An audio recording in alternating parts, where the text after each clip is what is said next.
Finally আমি ready হয়ে গেছি, এবার বেরোবো। আজকে কি কি জায়গায় যাচ্ছি? আজকে কিন্তু জঙ্গল, বাঘ আর গাছের উপরে আজকে রাস্তা রুমস্টে করবো আমরা গাছের উপরে।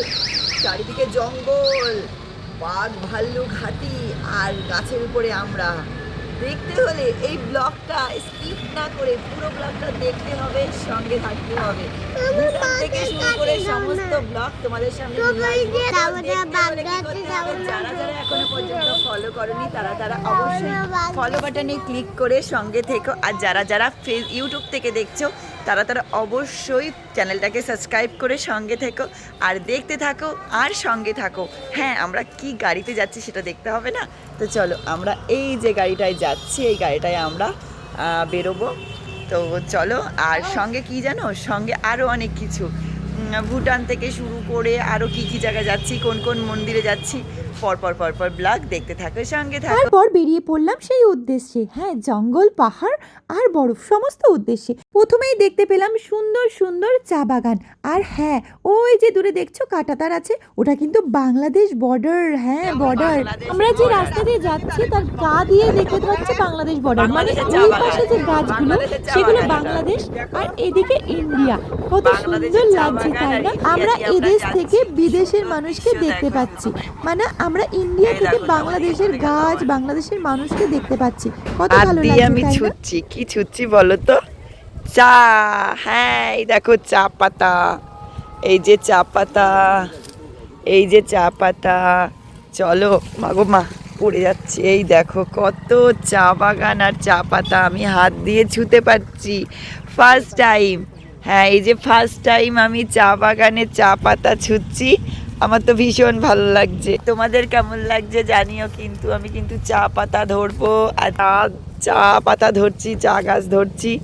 আমার এই অনুভবটা মানে ভীষণ ভীষণ ভীষণ ভালো, যে এই যে চা গাছ আর চা বাগান এত সুন্দর লাগছে, কি বলবো তোমাদের। এই দেখো এইগুলো কিন্তু তুলে, এই যে যে তোমার গ্রিন টি বলে না, এইগুলো তুলে কিন্তু এই যে এইগুলো কিন্তু গ্রিন টি হয়। এই ছোট ছোট উপরের যে পাতা, সেটাই বললো আর কি। দেখো এই যে পূরণ হয়েছে, যেটুকু স্বপ্ন সেইটুকু স্বপ্ন, যেটুকু স্বপ্ন ছিল সেইটুকু স্বপ্ন মোটামুটি পূরণ হয়ে গেছে। বরফ পূরণ হলো মোটামুটি, আর চা বাগান পূরণ হলো। এবার তোমাদের জঙ্গলের উদ্দেশ্যে নিয়ে যাবো, আর জঙ্গলে কেমন কি হচ্ছে তোমাদেরকে দেখাবো। চলো দেখতে থাকো আর সঙ্গে থাকো। আর এই ব্লগটা ভালো লাগলে লাইক কমেন্ট শেয়ার করে দিও কিন্তু। জলদাপাড়া অভয়ারণ্য এবং গরুমারা অভয়ারণ্য, তার মধ্যে কিন্তু ঢুকে গেলাম আমরা জলদাপাড়া। আর এই জলদাপাড়া অভয়ারণ্য কোথায় কি করলাম সেটার আর একটা বড় ব্লগ নিয়ে চলে আসবো নেক্সট ব্লগে। তারপর ওখান থেকে ক্রস করে উঠে গেলাম আমরা পাহাড়ের উদ্দেশ্যে। উঠে গেলাম পাহাড়ে। এখানে এমন একটা জায়গা আছে, সেখানে ভীষণ উঁচু, দার্জিলিংয়ের থেকেও উঁচু একটা পাহাড়। সেই পাহাড়ের উপরে ভীষণ বড় একটা ব্রিজ তৈরি হয়েছে। সেই ব্রিজটা কিন্তু ভীষণ ট্রেন্ডিংয়ে ছিল নাকি অনেক দিন আগে। যাই হোক, আমরা সেই ব্রিজটাই কিন্তু এখন উঠতে চলেছি, তাই দেখতে হলে সঙ্গে থাকতে হবে কিন্তু অবশ্যই। এবার সেই উঁচু পাহাড়ের উপরে উঠছি আর সেই বড় ব্রিজটার উপরে উঠছি। চারিদিকে পুরো জঙ্গল ভরা পাহাড়। কেমন লাগছে দেখতে অবশ্যই কিন্তু জানাতে একদমই ভুলো না। আমার কিন্তু ভীষণ ভালো লাগছিল। আর সামনে থেকে কিন্তু এরকম দৃশ্য দেখতে আরও বেশি ভালো লাগে। কিন্তু যারা এখনো পর্যন্ত আসতে পারোনি বা যারা পরবর্তীতে আসবে ভাবছো, তাদের আমার চোখ দিয়ে তারা দেখে নাও, তাদের কেমন লাগছে অবশ্যই জানিও। সবার তো সব জায়গায় যাওয়া সম্ভব হয় না, হয়তো যে সমস্ত জায়গায় আমি যাচ্ছি তোমরা যাওনি, তো সেই সমস্ত জায়গা আমার ভিডিওর মাধ্যমে তোমরা দেখে নিলে ভালো লাগবে।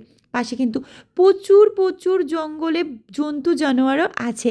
আর সেইখান থেকে কি সমস্যা দেখাবো। দেখো অলরেডি কিন্তু আমরা উঠে গেছি সেই ব্রিজটায়। দেখো ব্রিজটা কিন্তু এরকম ঘুরে কেমন ইউ শেপে কিন্তু ব্রিজটা দেখতে পাচ্ছ। এদিক থেকে ওদিকে কিন্তু দেখা যাচ্ছে। বুঝতে পারছো কি তোমরা ব্রিজটা? বুঝতে পারলে কিন্তু জানিও। দেখো সেই ব্রিজের চূড়ায় কিন্তু আমরা অলরেডি পৌঁছে গেছি। আর এই ব্রিজের রাস্তা থেকে শুরু করে খুবই সুন্দর লাগছিল। আর নিচটা কিন্তু অনেকখানি নিচু। অবশেষে সেই ব্রিজের উপরে আমরা উঠে পড়লাম আর তারপরে পৌঁছে গেলাম আমাদের গন্তব্যস্থলে। এখানে কিন্তু প্রচণ্ড পরিমাণে ঠান্ডা, চারিদিকে কিন্তু শুধু মেঘ আর মেঘ। দেখতে পাচ্ছ? এই দেখো সামনে উড়ে উড়ে বেড়াচ্ছে মেঘগুলো, আর যেই তোমরা জানালা দিয়ে হাত বাড়াবে সেই মেঘগুলো তোমার হাতে যেই এসে ছোঁয়া দেবে সঙ্গে সঙ্গে জলে পরিণত হয়ে যাচ্ছিল। ওফ, জাস্ট ফিলিংস অসাধারণ ফিল ছিল। তো দেখো এগুলো কিন্তু একদম হালকা তুষারের মতন মেঘগুলো উড়ে উড়ে বেড়াচ্ছিল। আর তোমরা সবাই জানো ভুটান হলো মেঘের রাজত্ব, আর সেখানে কিন্তু ভুটানে আমরা এখনও ভুটান প্রপার যে ভুটান জায়গাটা পৌঁছায়নি, তবু এত সুন্দর মেঘ, এত সুন্দর ওয়েদার। এখন কিন্তু দুপুর, কিন্তু দেখে কি তোমরা কেউ মনে হচ্ছে এখন দুপুর? দেখো কি সুন্দর লাগছে। আমরা রাস্তায় নেমে পড়লাম, সেই ব্রিজ থেকে নেমে একটু নিচে নেমে পড়লাম সেই জায়গাটার একটু ফিল নিতে আর মেঘগুলোকে হাতে একটু স্পর্শ করতে। তারপর নেমে আমি একটু সাইডে বসেছিলাম, যেহেতু প্রচণ্ড মাথা ঘুরছিল। তোমরা সবাই জানো আমার একটু প্রবলেম আছে গাড়িতে। তো তারপরে সবাই মিলে একটু ভিডিও করছিলাম ওখানে আমরা দাঁড়িয়ে। তারপর সবাই ফটোশ্যুট করা হচ্ছিল, এখানে একটু ফটো তোলা হচ্ছিল, কিন্তু ওখানে চোখে যেমন দেখছিলাম তার থেকে অনেকটা কম সুন্দর লাগছে ভিডিওর মধ্যে আমার মনে হচ্ছে। সেখানে চোখে যেন আরও আরও আরও অনেক সুন্দর লাগছিল, আর ঠান্ডাও লাগছিল। আর এক জায়গায় ঠান্ডা লাগছে প্রচুর, আর এক জায়গায় গরম গরম লাগছে। আমি কিন্তু চাদর মুড়ি দিয়েছিলাম, কিন্তু তখন এখানে প্রচণ্ড ঠান্ডা লাগছিল আর সবাই অতটা জিনিস পরে উঠতে পারিনি। এবার আমরা গাড়ি থেকে বের করে সমস্ত ড্রেস আপ করবো, ড্রেস আপ করে তারপর ড্রেসগুলো সব পরবো। এখান থেকে দাঁড়িয়ে দাঁড়িয়ে আমরা সমস্ত ড্রেসগুলো পরেছিলাম। এবার নেক্সট লোকেশানে আমরা এখন যাব। সেই লোকেশান ছিল আরও সুন্দর, একটা জঙ্গলের মধ্যে। সেই জঙ্গলের মধ্যে অলরেডি আমরা প্রবেশ করে ফেলেছি। সেখানে বাবু নাচানাচি লাফালাফি করছে, তোমরা দেখতেই পাচ্ছ। তো সেখানে আমরা পৌঁছে গেলাম। এটা ছিল লোলেগাঁও, আর সেই লোলেগাঁওর ফিলিংটা ছিল অসাধারণ। সেখানে ছিল বাঁশের একটা ব্রিজ, আরও কী ছিল চলো দেখতে থাকো, তাহলে দেখতে পাবে। আমি ব্রিজের উপর দিয়ে যাচ্ছিলাম, আর ব্রিজটা না টল টল করে নড়ছিল, আর চারিদিকে যে গাছগুলো ছিল সেই গাছ, এখানে দেখো একজন রিল বানাচ্ছিল। আর এই দেখো এই যে জঙ্গলের মধ্যে একটা বাঁশের ব্রিজ, এই ব্রিজটা না অনেক পুরনো, তো নড়ছিল।